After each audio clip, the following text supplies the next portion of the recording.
एक गांव में पुट्ठा नाम का एक भुलक्कड़ इंसान रहता था। पुट्ठा को एक अजीब बीमारी थी, वो अचानक से सब कुछ भूल जाता था। एक दिन की बात है, पुट्ठा गहरी नींद में सो रहा था। अरे अब उठोगे भी? कब तक खर्राटे लेकर सोते रहोगे? दोपहर के 11 बज रहे हैं, मगर तुम्हारी कुंभकर्ण वाली नींद खुलने का नाम ही नहीं ले रही। शर्मीली के चीखने पर अचानक पुट्ठा की आंख खुल गई और वो शर्मीली को क्रोध भरी नजरों से देखने लगा। मुझे इतने गुस्से में क्यों देख रहे हो? मैंने ऐसा क्या कर दिया? सिर्फ तुम्हें सोते से उठाया ही तो है। अचानक पुट्ठा ने शर्मीली का गला पकड़ लिया। ओए ओए, कौन है तू? है और मेरे घर में कैसे घुसा है? ये क्या बकवास कर रहे हो तुम? मैं तुम्हारी पत्नी हूँ शर्मीली, छोड़ो मुझे। ओ याद आ गया, और तू वही बिरजू चोर है ना जो मुझे मूर्ख बनाकर भाग गया था। आज तो तेरी खैर नहीं। हाँ, आज मैं तेरी वो मार लगाऊंगा कि तू दोबारा चोरी करके मुझे मूर्ख बनाने की हिम्मत नहीं करेगा। हाँ, सत्यानाश जाए मेरा कि मैंने तुमसे 7 फेरे लेकर विवाह किया था। पता नहीं कौन सा मनहूस दिन था जब तुम्हें ये भूलने की बीमारी लगी थी। इतना कहकर शर्मीली ने पुट्ठा को धक्का दे दिया। आइंदा मेरा गला पकड़ने की कोशिश की ना तो मार मार के तुम्हारी हड्डी पसली एक कर दूंगी।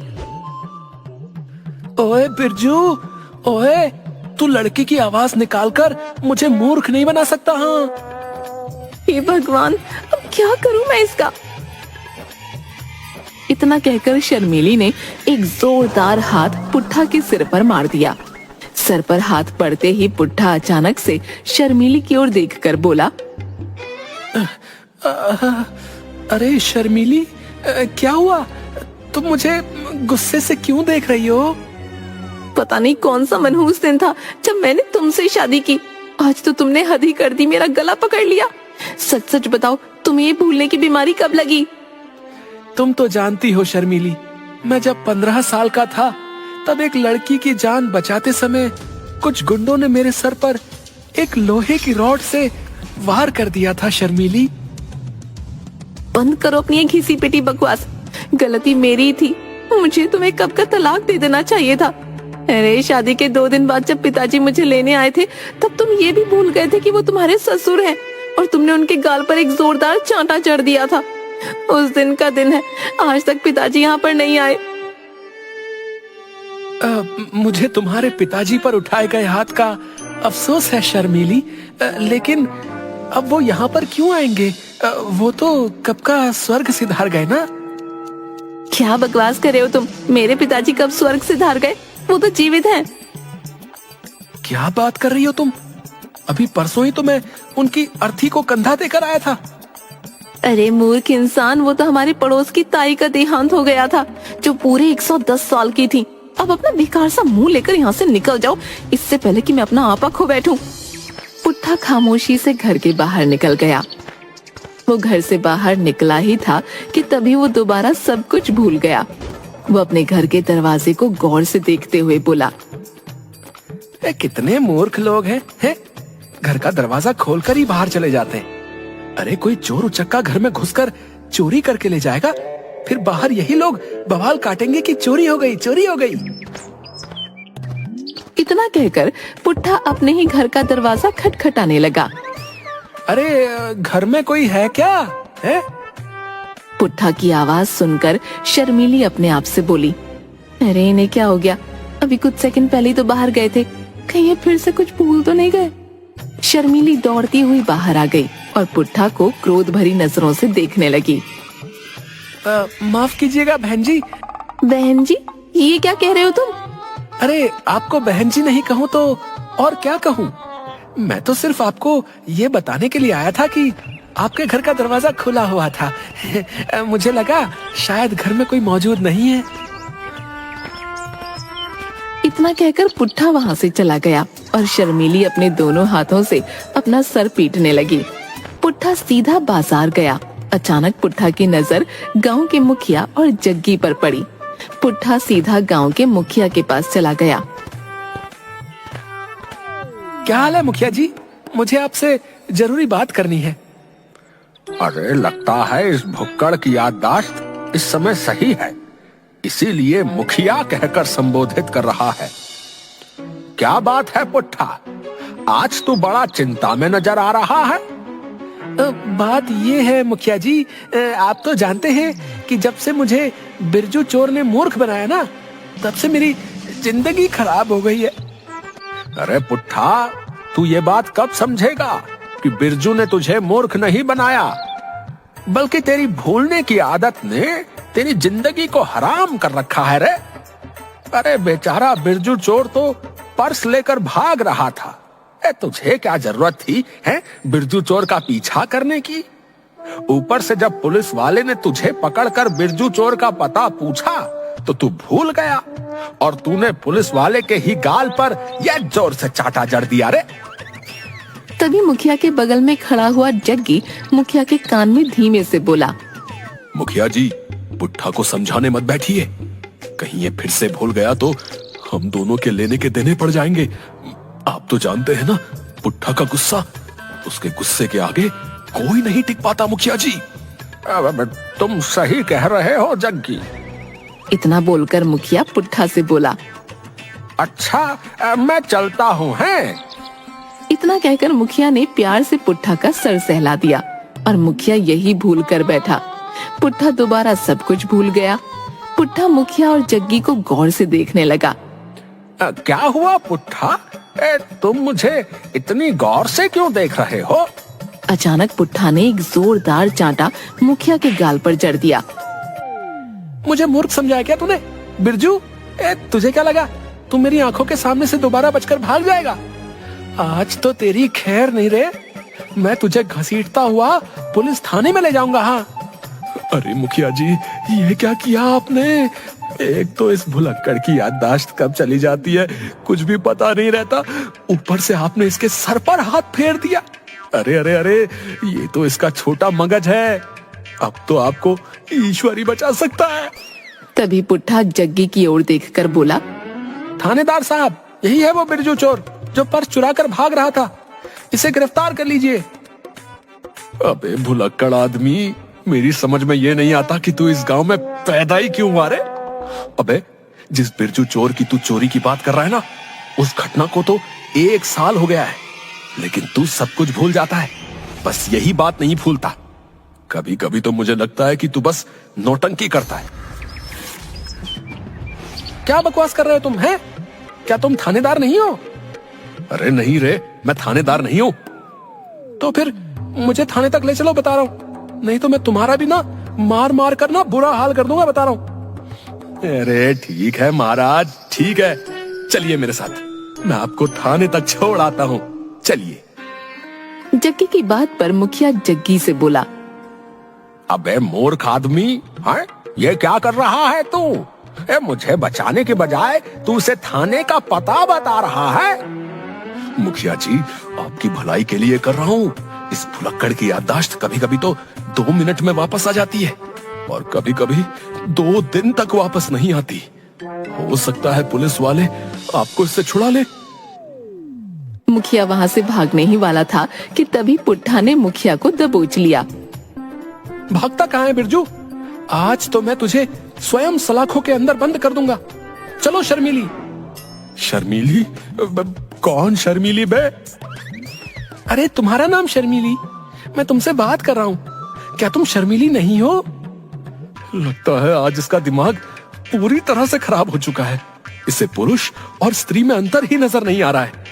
इसे थाने ले जाने में ही भलाई है। जग्गी पुट्ठा की ओर देखकर बोला, श्रीमान पुट्ठा जी, चलिए मैं आपको थाने ले चलता हूँ।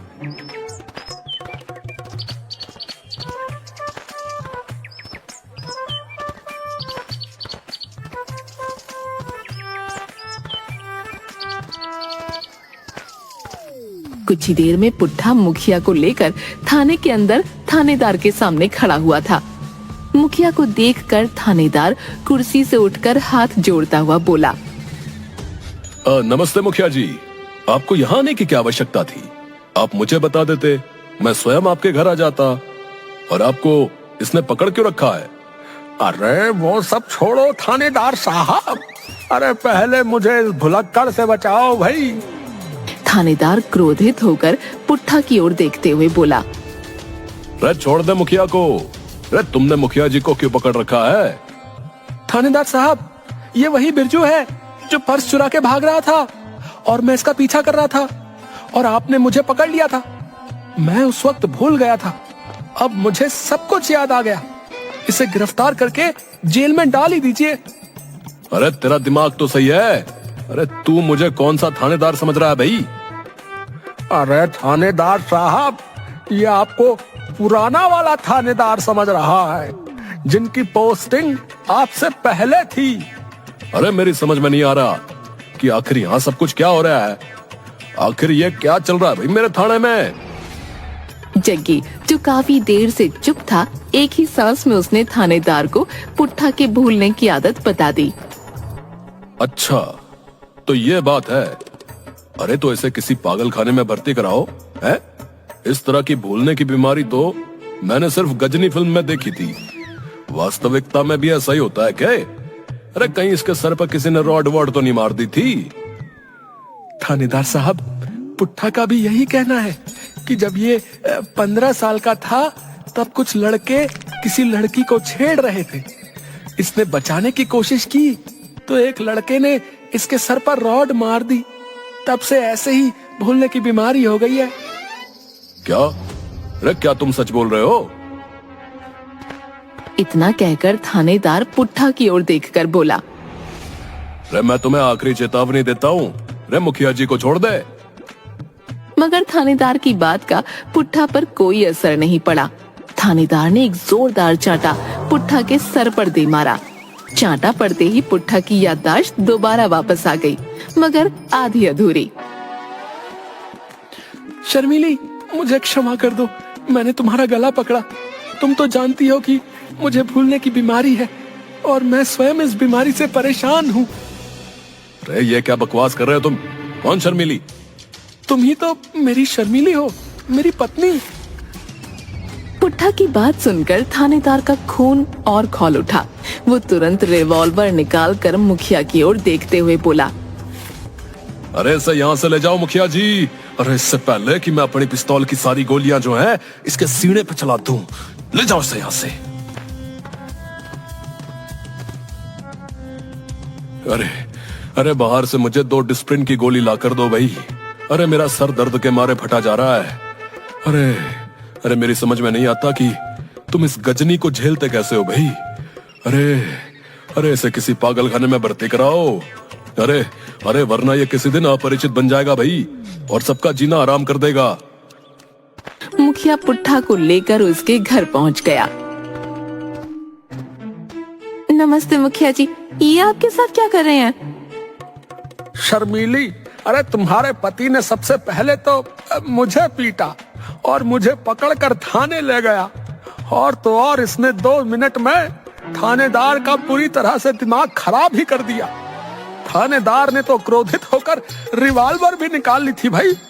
वो तो अच्छा हुआ कि मैं इसे यहाँ पर ले आया। अरे तो यहाँ पर क्यों ले आए? थानेदार से बोल देते कि सारी की सारी गोलियां इनके ऊपर चला देते, तब जाकर मुझे खबर सुनाते कि तुम्हारे पति को थानेदार ने गोलियों से छलनी कर दिया। मुखिया जी, मैं सारे गांव में लड्डू बांटती। कैसी पत्नी हो तुम है? अरे तुम्हें शर्म आनी चाहिए भैया ऐसी बातें करते हुए। अरे पुट्ठा जैसा भी है तुम्हारा पति है, सुहाग है तुम्हारा, और तुम अपने पति के बारे में ऐसी उल्टी सीधी बातें कर रही हो, बताओ। मुखिया ने इतना कहा ही था कि तभी पुट्ठा ने एक जोरदार चांटा मुखिया के गाल पर जड़ दिया। तुम्हें शर्म नहीं आती अपनी पत्नी से इतने बुरे अंदाज में बात करते हुए? ये क्या बकवास कर रहे हो तुम पुट्ठा? अरे ये तुम्हारी पत्नी है भैया, मेरी नहीं। पुट्ठा ने दोबारा मुखिया के गाल पर चांटा जड़ दिया। मूर्ख आदमी, तुझे अपनी जुबान से ये अल्फाज कहते हुए जरा भी शर्म नहीं आई? अरे मैं तो एक सन्यासी हूँ, एक साधु हूँ। मैं आजीवन अविवाहित रहने का प्रण ले चुका हूँ, और तू अपनी पत्नी को मेरी पत्नी बता रहा है, निर्लज्ज। पुट्ठा की बात सुनकर शर्मिली का गुस्सा 7वें आसमान पर पहुंच गया। हे भगवान, आज इन्हें क्या हो गया है? इससे पहले कभी इतना खतरनाक भूलने के दौरे तो कभी नहीं पड़े इन्हें। इतना कहकर शर्मिली ने पुट्ठा के सर पर कस के घूंसा मारा। घूंसा पड़ते ही पुट्ठा की याददाश्त वापस आ गई। शर्मिली, तुम मुझे इतना क्रोध से क्यों देख रही हो? अरे मुखिया जी आप, शर्मिली क्या तुमने मुखिया जी को चाय पिलाई कि नहीं? ईश्वर का लाख लाख शुक्र है भैया कि तुम्हारी याददाश्त वापस आ गई भैया। तभी वहाँ पर पुट्ठा के चाचा हुकुम सिंह आ गए। हुकुम सिंह दूसरे गांव के सरपंच थे। कैसी हो बहू? आज बड़े सालों बाद मुझे अपने भतीजे की याद आ गई। सोचा कि इससे मिलने चला आऊं। अरे चाचा जी, अपने भतीजे को अपने साथ ही क्यों नहीं ले जाते? आज तो आपको मुझे बताना ही पड़ेगा कि इन्हें भूलने की बीमारी कैसे लगी। शर्मिली सही कह रही है। ये पुट्ठा हमेशा यही बताता है कि जब वो 15 बरस का था तब कुछ लड़के लड़कियों को छेड़ रहे थे और पुट्ठा उन्हें बचा रहा था, और एक लड़के ने जो है लोहे की रॉड जो है इसके सर पे दे मारी। तब से इसकी याददाश्त जो है अचानक से चली गई। लेकिन चाचा जी, पुट्ठा के सर पर तो चोट के निशान तक नहीं है, बताइए। मुखिया की बात सुनकर सरपंच जोर जोर से हंसते हुए बोला, अरे मुखिया जी, झूठ बोलता है ये। मेरा भतीजा जो है, बात असल में ये है कि जब ये 15 साल का था तब ये एक लड़की को पसंद करता था, मगर ये नहीं जानता था कि वो लड़की पहले से शादीशुदा थी और एक 5 वर्षीय पुत्री की मां भी थी। ये मूर्ख अपने प्यार का इजहार करने उस स्त्री के पास पहुंच गया। उस समय वो स्त्री अपनी बच्ची के लिए एक गुब्बारा खरीद रही थी। गुब्बारा। इसकी बात सुनते ही वो गुस्से से आग बबूला हो गई और उसने क्रोधित होकर वो गुब्बारा इसके सर पर मार दिया जोर से। तब से ये बेचारा ऐसे ही हो गया। और हाँ, आज 1 जनवरी है, सर्दी ज्यादा है। आज के दिन इसे भूलने के दौरे ज्यादा पड़ते हैं। आगे से ध्यान रखना बहू। 1 जनवरी को इसे घर पर बंद करके रखना।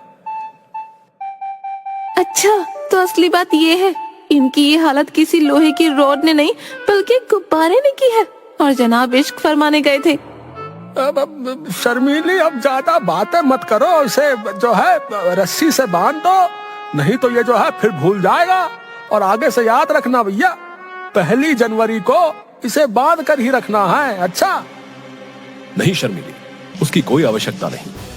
मैं नींद की गोलियां लेकर आया हूं। दूध में इसे नींद की गोली खिला दो, सुबह तक ये ठीक हो जाएगा।